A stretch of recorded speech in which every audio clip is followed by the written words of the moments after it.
repente, vemos o teto de casas, carros. Los que estaban allá adentro no sufrieron nada porque Dios lo cuidó.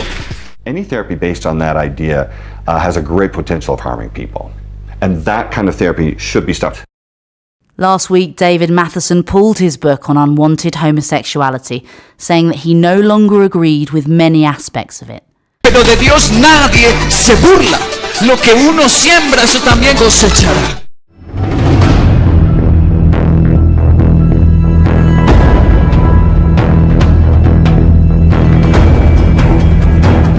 Pero Dios dice, aunque estés así empequeñecido, yo te puedo hacer grande. Sin importar lo difícil, lo adverso, lo grande, aún lo doloroso.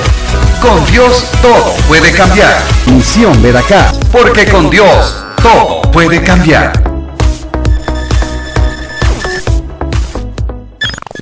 El título de la enseñanza de hoy, a pesar de una avalancha, ¿qué? Quiero que vean una noticia que ha estado circulando las redes. David Matheson, el famoso terapeuta mormón que practicaba conversiones a personas gay, ahora declaró ser homosexual y está buscando un novio en Utah, Estados Unidos. Reconoció en Facebook su atracción hacia personas del mismo sexo, aunque durante 34 años estuvo casado con una mujer. Explicó que hace un año se dio cuenta de sus preferencias sexuales. Relató que amar a un hombre es una necesidad no negociable y aceptó que su visión errónea de la vida lo hizo actuar en contra de varias personas y hacerles daño. Ezequiel 17, versículo 11 dice: el Señor me dirigió la palabra, pregúntale a este pueblo rebelde si tiene idea de lo que significa todo esto. Recuérdale que el rey de Babilonia vino a Jerusalén y se llevó a su país al rey de Judá y sus funcionarios. Luego tomó uno de la familia real y lo obligó a firmar con él un tratado bajo juramento y se llevó a la flor y nata del país. Esto lo hizo para humillar a Judá y así le impidió sublevarse y lo obligó a cumplir el tratado para poder subsistir. Sin embargo, este príncipe se rebeló contra el rey de Babilonia y envió mensajeros ¿a dónde? A Egipto para conseguir caballos y un numeroso ejército. ¿Y tendrá éxito? ¿Y podrá escapar el que se atreve a hacer esto?, pregunta Dios. ¿Acaso podrá violar el tratado y salir con vida? No, sino que morirá en Babilonia, el país del rey que lo nombró y con quien hizo un juramento que no cumplió y firmó un tratado que violó. Yo, el Señor omnipotente, lo juro por mí mismo. Ni el faraón con su gran ejército y numerosas tropas podrá auxiliarlo en la guerra, cuando se levanten rampas y se construyan torres de asalto para matar a mucha gente. El príncipe de Judá quebrantó el ¿qué? Juramento y violó ¿qué? El tratado. Así que por haber hecho todo esto, a pesar de su compromiso, no escapará. Por tanto, así dice el Señor omnipotente: juro por mí mismo que lo castigaré por haber faltado ¿a qué? Al juramento y violado el tratado. Luego dice, verso 20: le tenderé mis redes, caerá en mi trampa, los llevaré a Babilonia, los someteré a juicio por haberme sido. Oh, Dios como que le duele la infidelidad. ¿A ti te duele la infidelidad? Y Dios está aquí dolido y está enojado porque su pueblo le fue ¿qué? Sí, mucha gente es fiel mientras tiene una necesidad. Corro a la iglesia, busco a Dios. Yo lo busqué en el ejército. Antes no había sentido necesidad. Mis padres me daban vestido. Estudiaba en un bonito colegio privado. No había ni uniforme, todos vestíamos bien play. Entonces yo no tenía ninguna necesidad. Me iba de rumba, amigos, amigas. Yo no tenía ninguna necesidad. Llegaba a la casa y me esperaba el full almuerzo. Tenía mi habitación, mi equipo de sonido, mi televisor. A mí no me faltaba nada. Pero llegué al ejército, mi querido, y lo primero que me dijeron fue: este no es un colegio ni es su casa, señoritas. Entonces estoy hablándoles de antes que entrara la nueva constitución en rigor. La antigua constitución de Colombia tenía diferenciación entre la justicia militar y la civil. Y los militares no eran juzgados por la justicia civil, ellos tenían su propio sistema judicial. En aquel tiempo, si tú no hacías caso, entonces había tabla. Y si miraba feo, contestaba, entonces ¡pa! El golpe, la patada, el insulto. Eso me golpeó muy duro. Yo además ya era un anciano de 16 años. En ese tiempo podía ir uno menor de edad al ejército. Y yo tenía solo 16 años. Y entrar en ese rigor quebrantó mi corazón. Mis queridos, cuando uno está en necesidad fácilmente acude a Dios. Pero el Señor está aquí enojado y está dolido porque después de que hizo el milagro y ayudó, su pueblo le fue ¿qué? Cuando no hay dinero, corramos a la iglesia. Pero después que Dios regala un auto, pues ¿a dónde vamos a paseo? ¿Así? Para eso es la prosperidad de Dios, para que lo abandones a Él. 6 días trabajarás, dice el 4º mandamiento de los 10 del decálogo que Dios le dio en piedras a Moisés. El 4º dice 6 días trabajarás y 1 se dedica a Dios, será consagrado, será de descanso y para dedicárselo a Dios. Ten mucho cuidado porque de Dios nadie se burla. Tú y yo nos podemos burlar del familiar, nos podemos burlar de la gente en la sociedad, pero de Dios nadie se burla. Lo que uno siembra, eso también ¿qué? Cosechará. Entonces, si estás en un problema y haces un compromiso con Dios para que te ayude y luego le eres infiel, la Biblia dice que Dios puede dolerse, enojarse y hasta castigarte. El final del versículo 20 dice: por haberme sido infiel. Terminemos, verso 21 dice: lo mejor de sus tropas caerá a filo de espada. Los que aún queden con vida serán esparcidos a los 4 vientos. Así sabrán que yo soy, que yo el Señor lo he dicho. Así que el Señor omnipotente, así dice el Señor omnipotente: de la copa de un cedro tomaré un retoño, de las ramas más altas arrancaré un brote y lo plantaré sobre un cerro muy elevado. Lo plantaré sobre el cerro más alto de Israel, para que eche ramas, produzca fruto y se convierta en un magnífico cedro. Toda clase de aves anidará en él y vivirá a la sombra de sus ramas. Y todos los árboles del campo, toda la gente de Colombia sabrá que yo soy el Señor. Y al árbol grande, ¿lo qué? ¿Dios sí puede cortar al árbol grande o no? Mira, ¿dónde está el imperio egipcio? Se acabó. ¿Dónde está el imperio babilónico? Se acabó. ¿Dónde está el imperio romano? Se acabó. Termina la profecía de Ezequiel 17 diciendo: soy yo, no es un pastor, profeta ni religión. Termina la profecía diciendo: soy yo, me estoy manifestando, este es mi carácter, esta es mi naturaleza, dice Dios, así soy yo, lo he dicho y lo... Sí, no es ni manipulación ni invención de una iglesia o de un líder religioso. Dios afirma que Él es así, a pesar de haber sido infieles, a pesar de haber sido necios. Pero Dios dice que si volvemos a un compromiso, aunque estemos secos y todo se haya secado en nuestras vidas, pero Él dice: los volveré a hacer. Aunque estés así pequeñito, hayas quedado y sufrido con pérdidas y hayas quedado empequeñecido, tus emociones, tus sueños, tus sentimientos, hasta tu salud se haya estropeado, pero Dios dice: aunque estés así empequeñecido, yo te puedo hacer grande. ¡Wow! Bueno, lo primero que Dios nos deja enfático en la palabra está en el versículo 20. Les tenderé mis redes y caerán en mi trampa. Los llevaré a Babilonia y allí los someteré a juicio por haberme sido... ¿Por qué? ¿Por qué Dios se enoja? ¿Por qué Dios castiga? Cuando una persona hizo un compromiso para salir de un problema, para, ay Señor, ayúdame en esto, y luego le es infiel. Entonces el primer principio que debe quedar claro en la profecía hoy al terminar: que así haya una avalancha, Dios me puede levantar, sí. Así hayas sufrido una avalancha de problemas, frustraciones, Dios te puede perdonar y levantar, sí, es verdad.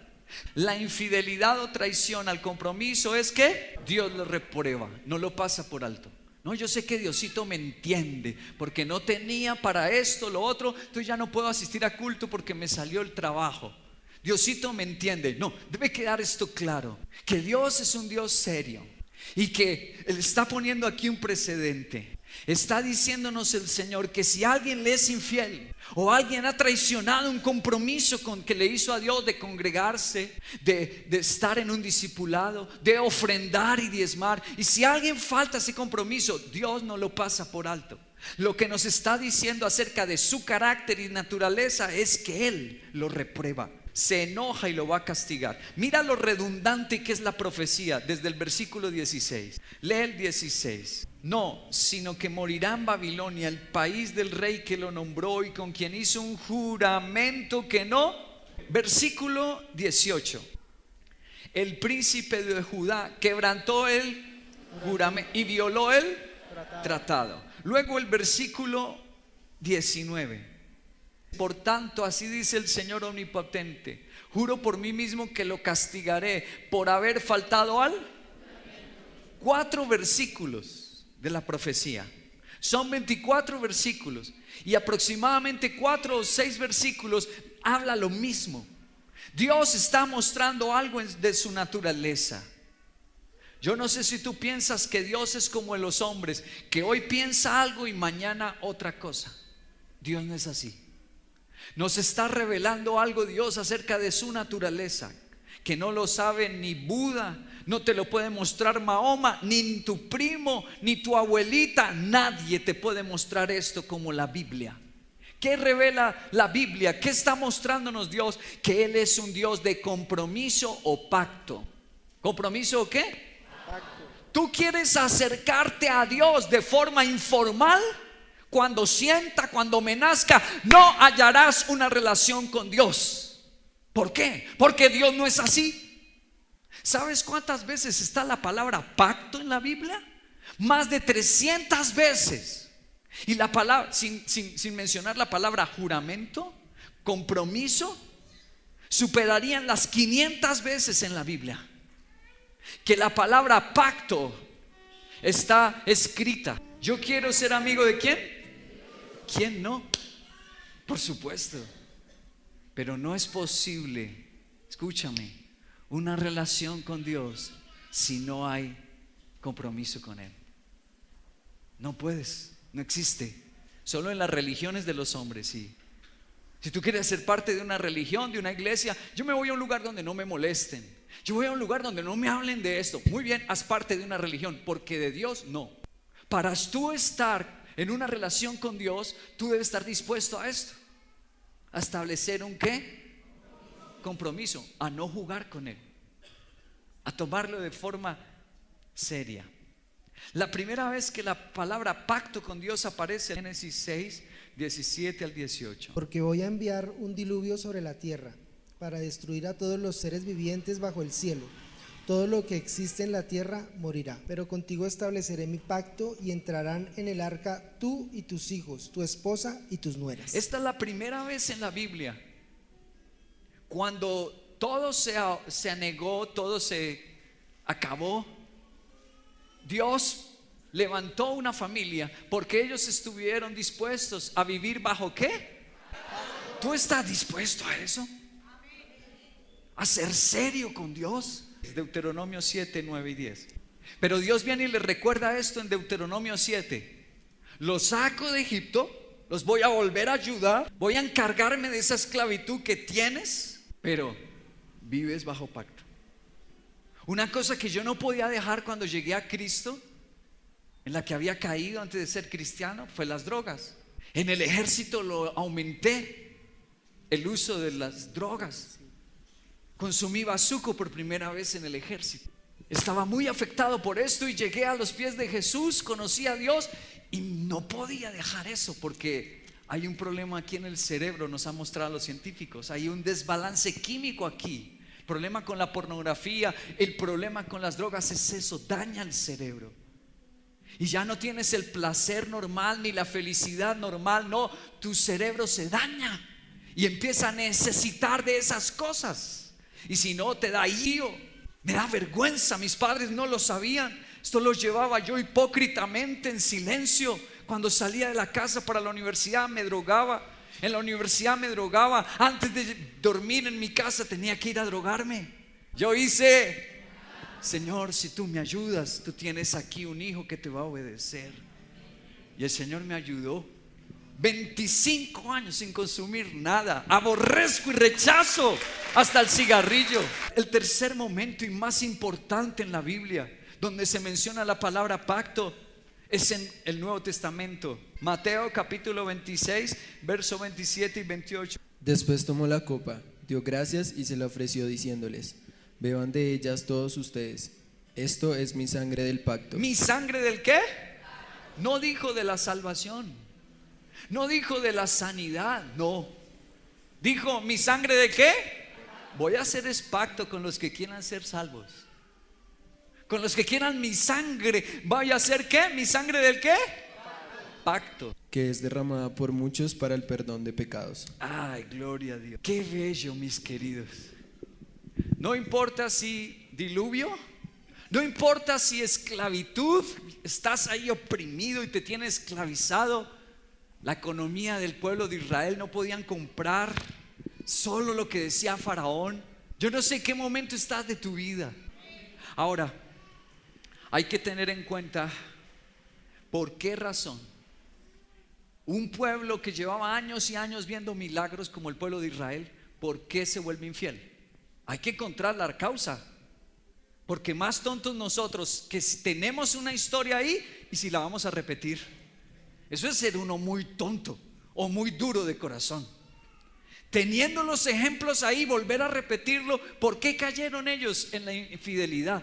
¿Por qué le fallaron al compromiso? La Biblia nos lo revela ahí en ese capítulo 17. Ve al versículo 12. Pregúntale a este pueblo rebelde. ¿Este pueblo qué? Rebelde. Ahora ve al versículo 15. Dice: sin embargo, este príncipe se rebeló 2 veces. ¿La palabra qué? Rebeldía. Quiero decirte esto. Tú de la noche a la mañana no te vas de la iglesia. Tú de la noche a la mañana no eres adúltero, no eres infiel a una esposa o a un esposo. Tú de la noche a la mañana no abandonas su ministerio. Esto empieza con algo que nos está revelando la Biblia en versículo 2 y versículo 15. ¿Empezó con qué? Rebeldía. ¿Con qué? Ojo con la rebeldía. La palabra rebeldía es la palabra mará en hebreo. Y lo que significa mará está ahí escrito. Significa actitud desafiante que se niega a obedecer. Oye, que hay que venir a la intercesión. ¡Ja! ¿Será que yo voy a correr detrás? ¿Será que es que uno no puede orar en la casa? Mará. ¿Actitud qué? Cuando me piden algo, ven a discipulado y yo desafiante. ¿Qué más dice que es mará? Mará dice oponer resistencia a quien tiene la. Ay, ¿quién se cree ese pastor? ¿Quién se cree ese líder? Pues es tu autoridad, querido. Uno de la noche a la mañana no es infiel a Dios. Comienza con la Sí, eso hay que atacarlo rápido. Si te está saliendo esto en tu corazón de portarte rebelde, debes ayunar. Debes hacer un ayuno y decirle: Señor, sácalo de aquí adentro. Porque yo sé que si dejo la rebeldía en mi vida, el siguiente paso es que yo romperé el pacto, el compromiso. Yo a la final me iré de la iglesia, a la final abandonaré el ministerio y me llevaré por delante la familia. Leamos Deuteronomio 21, versículo 18. Si un hombre tiene un hijo obstinado y rebelde, que no escucha a su padre ni a su madre, ni los obedece cuando lo disciplinan, su padre y su madre lo llevarán a la puerta de la ciudad y lo presentarán ante los ancianos. Y dirán los padres a los ancianos: este hijo nuestro es obstinado y rebelde, libertino y borracho, no nos obedece. Entonces todos los hombres de la ciudad lo apedrearán hasta matarlo. Ay, Dios. ¿Lo qué? La pena capital. Hoy hay países que tienen la pena capital porque violación, asesinato, le aplican la pena capital. Hay estados allá en los Estados Unidos donde aplican la pena capital, la pena de muerte. Versículo 21. Entonces todos los hombres de la ciudad lo apedrearán hasta matarlo. Así extirparás el mal que haya en medio de ti, y todos en Israel lo sabrán y tendrán temor. Así extirparás el mal. ¿Extirparás el qué? O sea que el mal inicia con la rebeldía. ¿Cómo es que existe Satanás y los demonios? La Biblia dice cómo, porque un día se le reveló a Dios, dice Ezequiel 28, dice Isaías 14, que un día él era un ángel lleno de luz y hermosura, pero un día ¿hace qué? Le nació la rebeldía. ¿Cómo es que terminamos haciendo lo malo, dañando la familia, portándome mal con la iglesia, siendo infiel a Dios? Empieza con la rebeldía, querido. Dios es tan radical con esto que dice: eso empieza en la casa, eso empieza en el hogar, ahí nace, y ahí tienen que combatirlo, en la casa, con los hijos. En el Nuevo Testamento hay una enseñanza de Jesús cuando un hijo quiere beber y estar con prostitutas y ser inmoral. El padre no lo deja en la casa, le da una bendición, le da herencia, pero lo saca. Y la manera para ese joven reflexionar, para ese joven ser libre de la rebeldía, fue cuando sufrió el trato. Terminó comiendo con cerdos, y entonces ahí sí dijo: en la casa de mi padre hay discipulados, hay intercesiones, pero la gente vive viendo milagros.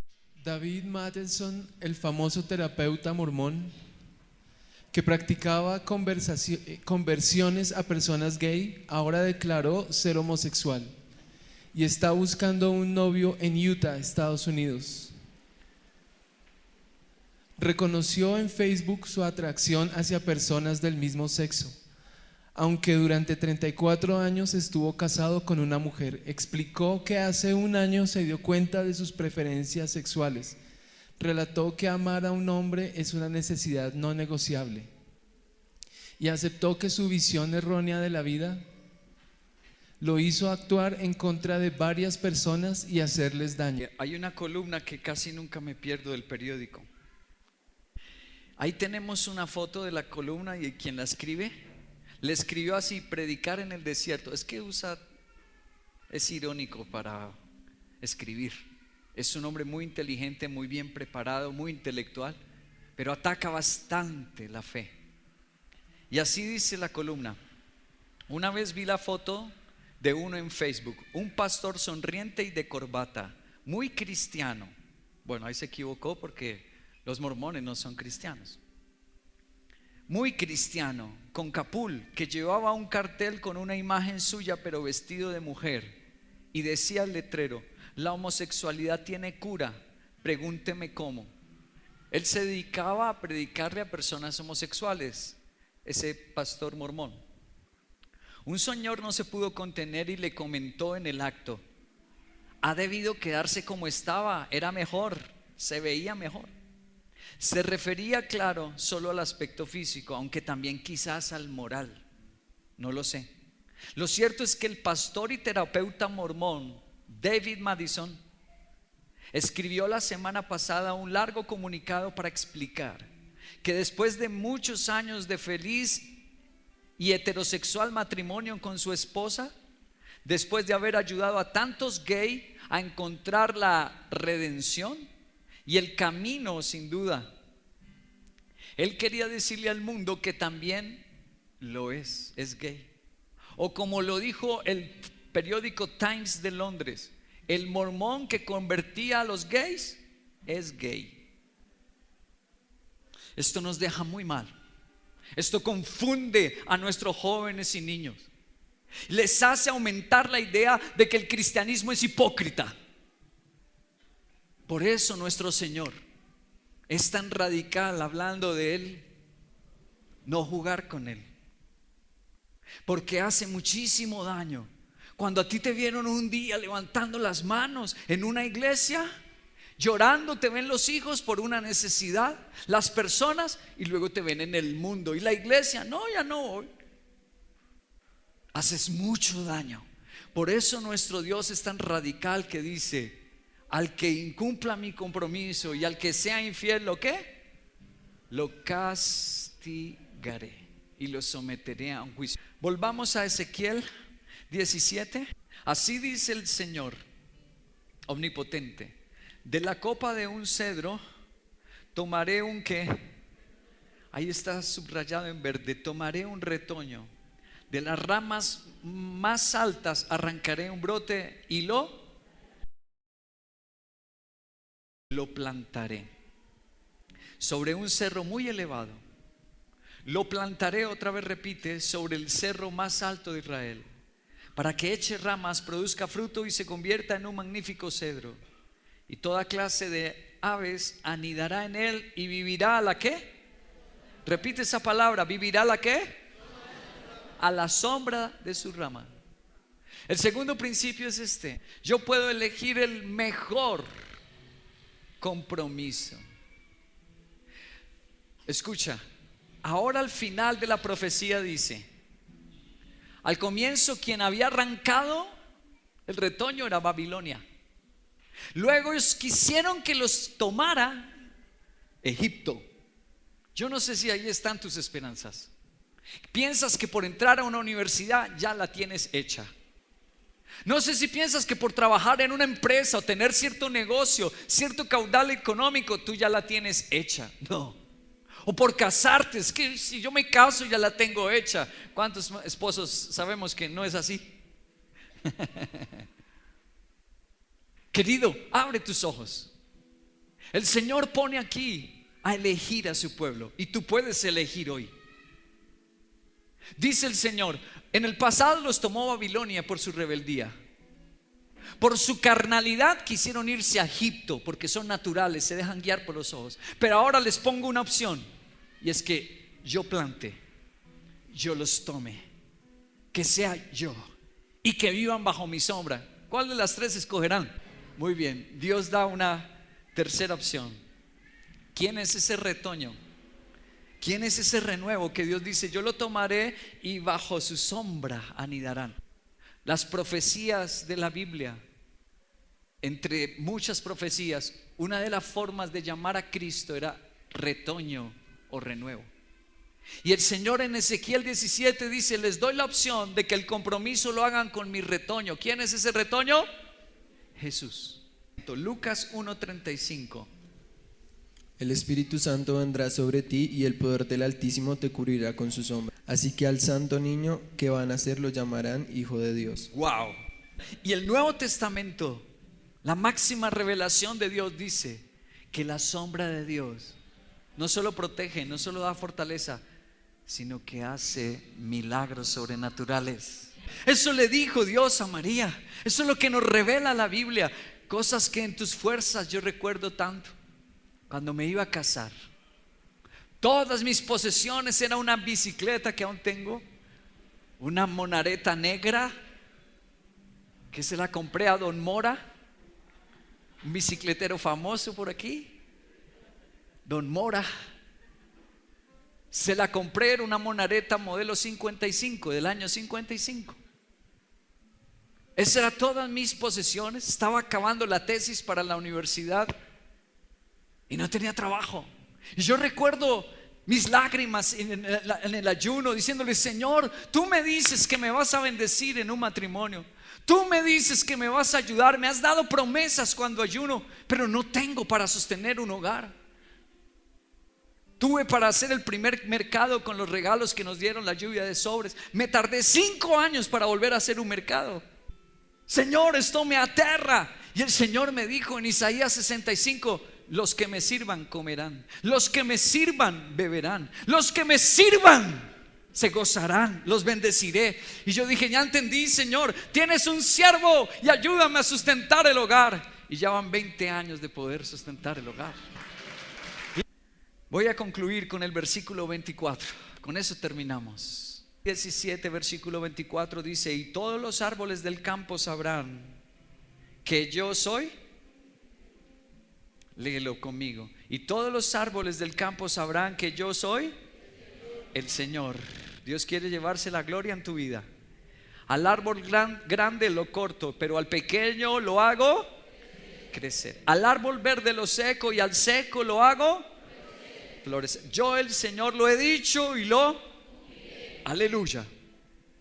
Voy a terminar con esto, y la razón por la que le puse a la conclusión de hoy de esta profecía, a pesar de una avalancha, compromiso con Dios me hace florecer. ¿Por qué le puse así? Muéstrame la noticia, hijo. Da enxurrada de lama que cubriu tudo pela frente. ¿Qué tal? Bienvenidos a Noticias RCN. Brasil enfrenta esta noche una catástrofe por el colapso de un dique que contenía el flujo de residuos de una minera. Los cuerpos de socorro luchan contra la adversidad por tierra y aire en la tarea de búsqueda y rescate de estas víctimas. Maritza. La ruptura del dique causó una enorme avalancha que inundó un poblado cercano a la represa en el estado de Minas Gerais. Según el balance preliminar, hay 7 muertos y al menos 200 desaparecidos. Así se veían las localidades cercanas a la presa en fotos satelitales. Hoy solo se observa devastación. Ustedes escucharon esta noticia, la leyeron, la vieron. Minas Gerais se llama el estado donde sucedió esto. Un pequeño pueblo. Hubo gente, eso fue temprano, no fue en la noche ni en la madrugada, 3 de la tarde.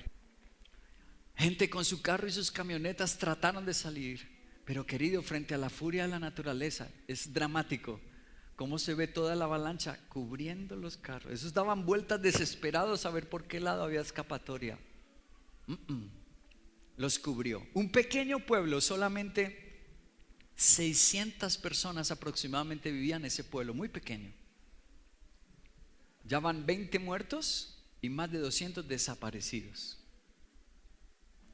Y en medio de esa catástrofe, escúchame bien, de las 600 personas, unas 580 perdieron su casa. Y me impresionó ver esta noticia que tú puedes leer ahí. Iglesia permanece después de soportar fuerte avalancha de lodo y piedras. Esta fue en un portal de noticias en Estados Unidos. Increíble. Tú puedes saber ahí la foto donde está la iglesia. Cuando tú lees el artículo, los pobladores que quedaron vivos estaban asombrados porque esa iglesia cristiana era una de las construcciones más viejas que había en el pueblo. ¿Me comprendes eso, querido? Era una de las construcciones más endebles y la avalancha la golpeó, pero los que estaban allá adentro no sufrieron nada porque Dios lo cuidó. Di conmigo, a pesar de una avalancha, floreceré.